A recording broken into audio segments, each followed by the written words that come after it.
G'day and welcome to this special episode of the Spotlight Series Player Watch, and the player that is on our watch as of the 20th of January 2022 on Thursday, the first week of the Australian Open 2022, the Australian wildcard, Chris O'Connell,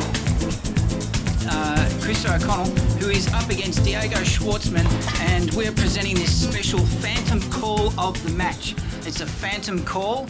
It's not a watch along, so strap yourselves in. We've got the last three games of the third set. We'll be picking up commentary.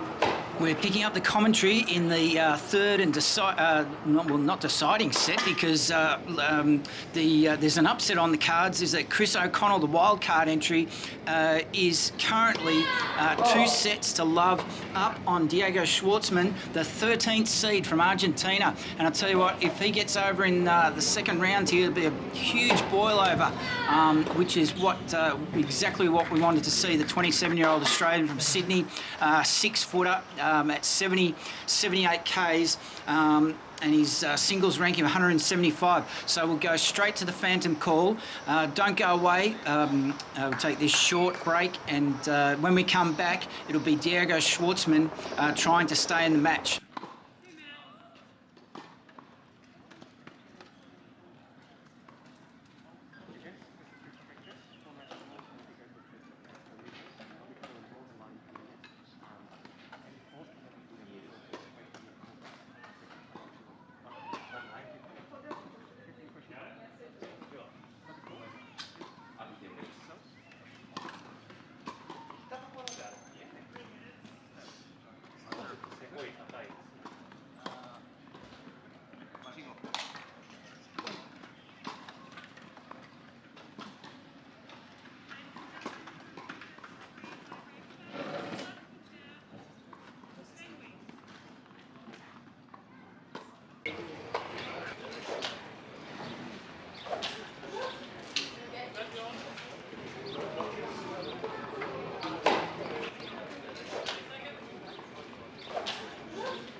And so this match has been going 2 hours and 57 minutes. Chris O'Connell looking to close out this match on his, looking to get another one under his belt, but he's down 40. He's down. Schwartzman has advantage here, and O'Connell is on the backhand. That's a forced error. So that's Schwartzman breaks to level at 4-all. Chris O'Connell lost that point with a forehand unforced error, and so it's pretty even here. But Schwartzman, the 13th seed, he'll be expecting to try and make the most of that break, and he's now serving to O'Connell. Serves, and that's a double fault. My goodness, Schwartzman with a double fault. Not a great start. He's down love 15, and O'Connell will like his chances here. He'll be feeling top of the world here. He's won the first 2 sets. Schwartzman about to serve. Serves down over to O'Connell's backhand. That's a winner. He's up love 30. Chris O'Connell up love 30. And I'll tell you what, if he breaks here, it's going to be pretty hard for Schwartzman to get back in and be able to save the match on Chris O'Connell's serve. O'Connell will be feeling pretty good about himself here. He had a really good win in the first set, 7-6, 8-6 in the first set. And up for the next serve, Schwartzman serving at the 3-hour mark. He's lost that point. That's a backhand forced error. Great work by Chris O'Connell, forcing the error off Diego Schwartzman. He's up love 40. I'll tell you what, I think he can smell blood here, Chris O'Connell. He won the second set 6-4 as Schwartzman serves again. And he wins that point, Schwartzman. Good work. He's up back 15 15-40. He's still got to make up 2 points though. Schwartzman. O'Connell will be wanting, if he's really switched on, he'll close out this game and be serving for the match. If he can win this game, Schwartzman serves. He's forced another. What happened there? Schwartzman loses that point with a forehand unforced error. What a time to serve a double fault to start your game, to stay in the match. He's now down 4-5, Schwartzman. And Chris O'Connell is serving to win the third set of this first round match, of this second round match, I beg your pardon, this second round match against Diego Schwartzman. And Chris O'Connell is serving to beat the 13th seed. And Schwartzman, that's a great forehand winner. He goes up love 15. He'll be on his toes here, Schwartzman, wanting to put a bit of pressure on and keep the momentum going. Chris O'Connell serving again. We've ticked over 3 hours. And Schwartzman loses that point. It's a forced forehand error. So great work by O'Connell, keeping the pressure on. Up 15 all. If Schwartzman can come back from here, but he's got a mountain to climb if he can somehow break O'Connell here. But I don't really like his chances. So serving O'Connell. A backhand, that's a winner, 30-15. He's only 2 points away, Chris O'Connell. Schwartzman waiting for the next serve. And O'Connell, oh, that's an unforced error on the forehand, 30 all. The crowd's right behind O'Connell at his home Grand Slam. The wild card from Sydney, Australia, who plays the one-handed backhand. You don't see many of those around. O'Connell serves, wins the point with a forehand error. 40-30, serving for the match. Chris O'Connell about to send Diego Schwartzman on his way. Schwartzman would have liked his chances today, and Chris O'Connell serves. And Schwartzman loses the point. Forehand error, a forced error. Well done, Chris O'Connell, winning his second round match to go into the third round. He has beaten the 13th seed, Diego Schwartzman from Argentina. Chris O'Connell acknowledging the crowd, enjoying his win. That's great work in 3 hours and 7 minutes. Stay tuned just after this break of the Sights, Sounds Summer of Tennis at the Australian Open 2022. We'll be back with some brief stats about this match, as well as a look ahead to Chris O'Connell's opponent in the third round. Don't go away, we'll be right back. We'll just wait for them, wait for them. Wait till wait for them.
and welcome back to this Australian Open Life, this special episode of the Spotlight series, Player Watch, and we've just completed a phantom call of Chris O'Connell beating the Argentinian 13th seed in the second round, going out. He has lost 6-7, 4-6, 4-6.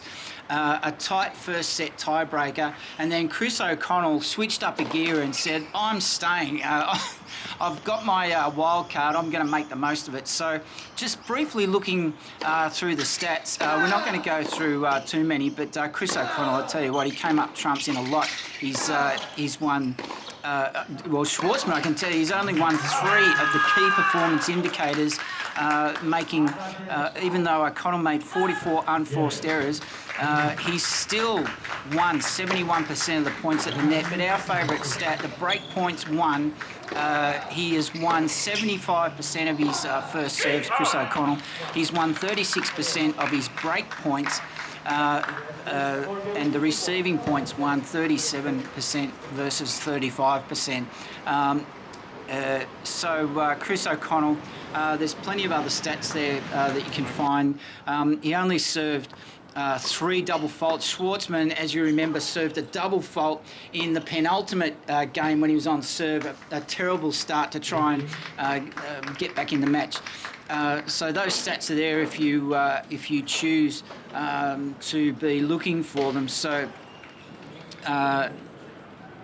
we will now just take a quick look after this break of the Sights, Sounds, Summer of Tennis. We'll be right back to finish up with a preview of Chris O'Connell's third round match to find out who his opponent is. And also, as a bonus at the end of this episode, we're just going to add a replay of the episode looking at Chris O'Connell, the player behind the stats, which has already been published and released by this Australian Open Life. But just in the spirit of the win, that we want to get this guy some momentum. We want just to spread the word about this bloke, that you can learn a bit more. Don't go away, we'll be right back.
And welcome back to this Australian Open Life. Just looking at the victory today with a phantom call of the last 2 games of the match between Diego Schwartzman, the 13th seed from Argentina, defeated today by Chris O'Connell, the Sydney wildcard, who plays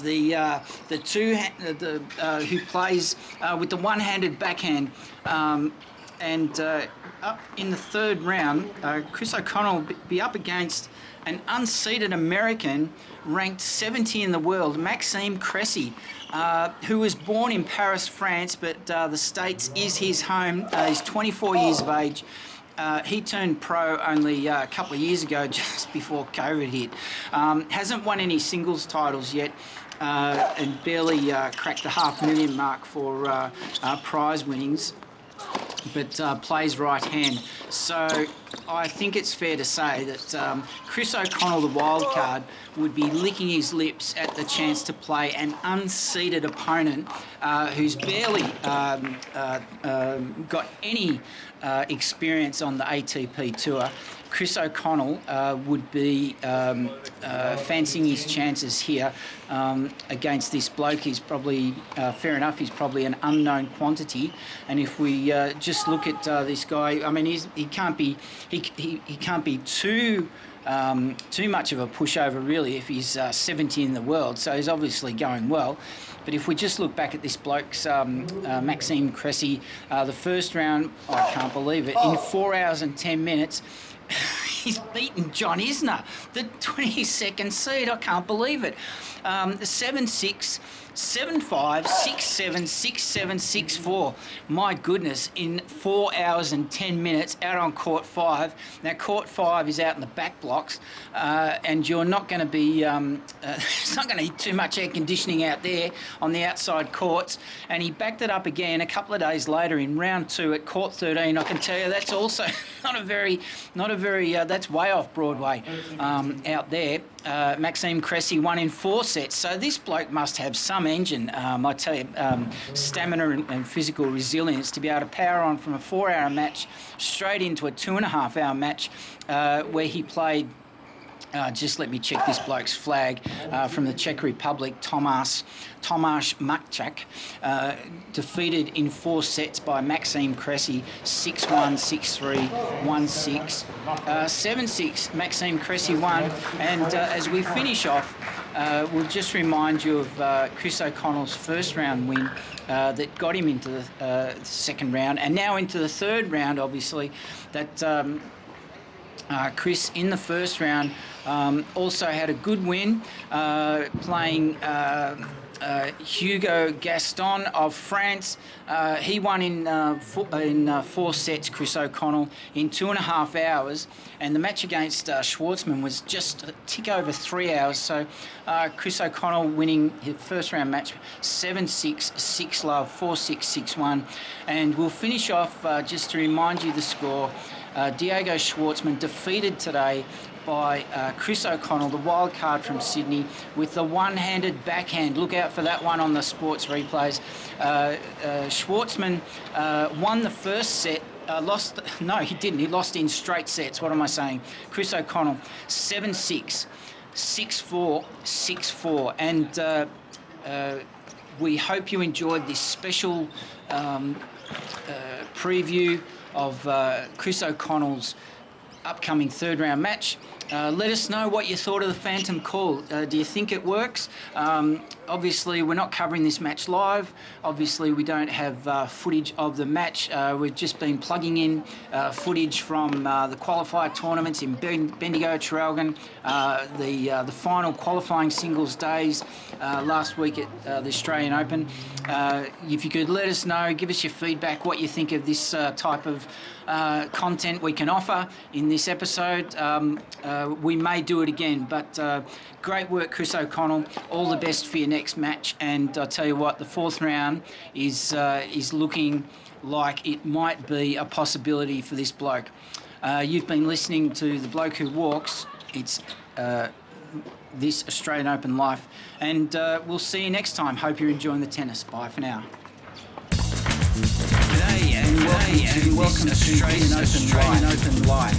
And this special episode of the Spotlight on the wildcards been announced over the last few days. Just filling you in on how things are going to unfold this episode, this Australian Open Life. We'll just give you the name of the tournament. There won't be too much information on the screen for you to watch out for. We'll just give you the name of the player, a few brief stats, just indicating how their form was leading into the Australian summer. How they went during 2021, which gives some insight into why they've been awarded a wild card. their reaction for the wild card entry and how they think it'll help their chances for the Australian summer. So we'll try and keep this as short and sharp as possible for you, because we've got a lot of information to get through. And if you're interested in any of the other players in any of the other tournaments, it'll be easy to find. Just look for our WILDCARDS playlist or our NewsBites bulletin for the channel. We'll take a short 60-second break. Don't go away. We'll be right back.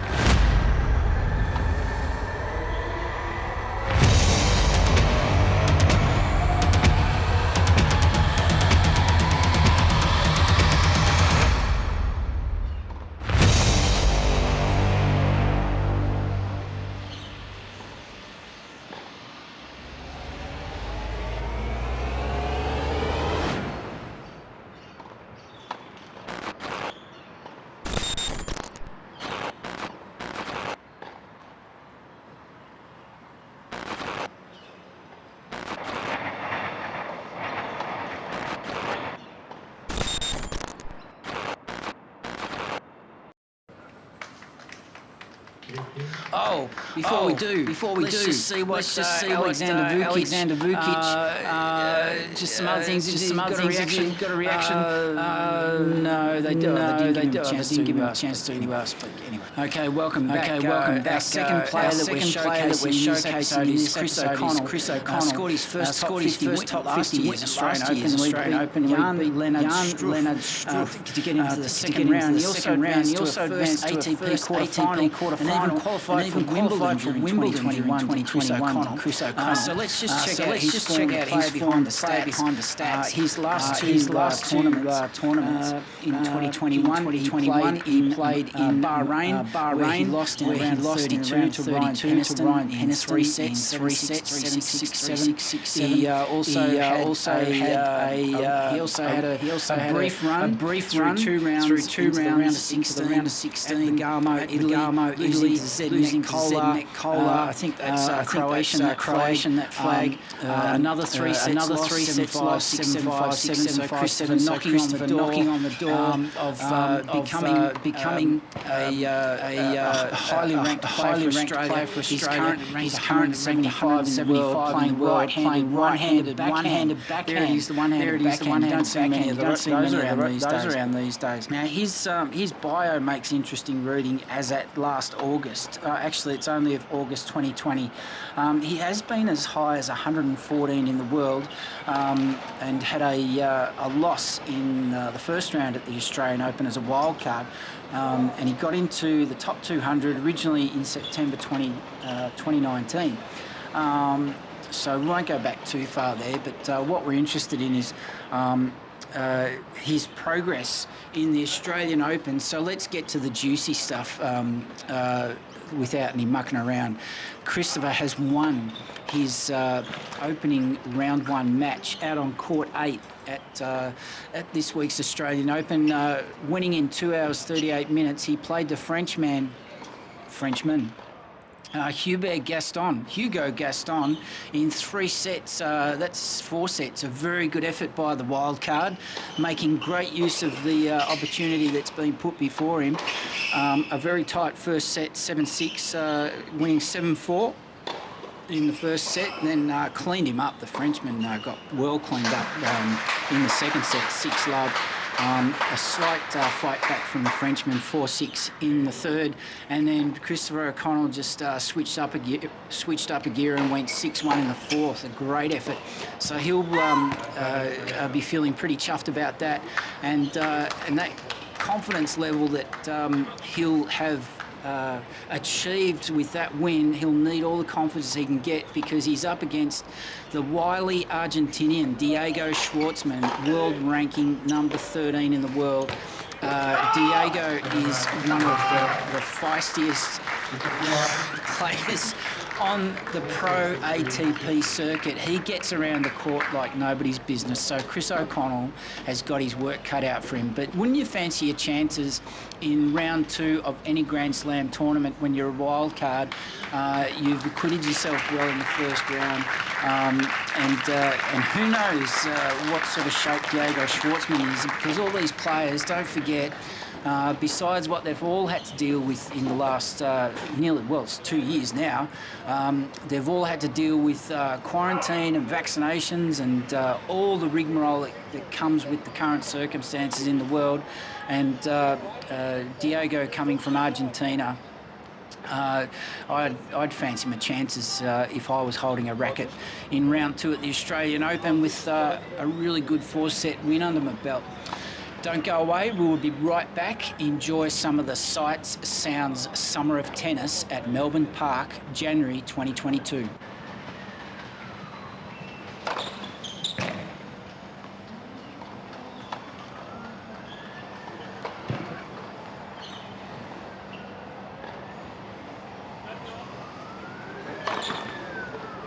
So that about wraps it up.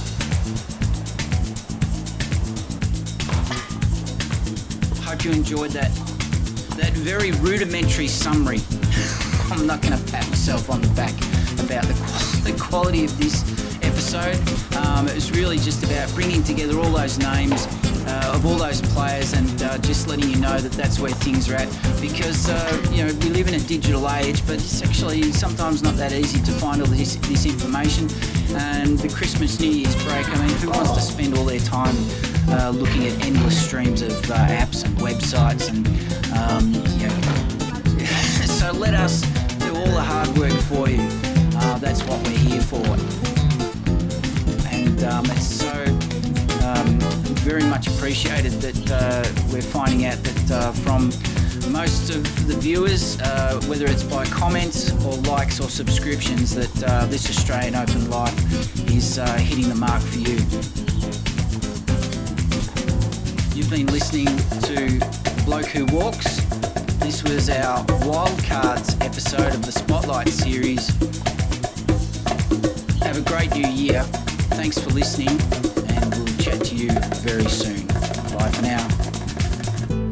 Based in Melbourne, Australia, this Australian Open Life is produced by Wise Words Media and Calumny Films.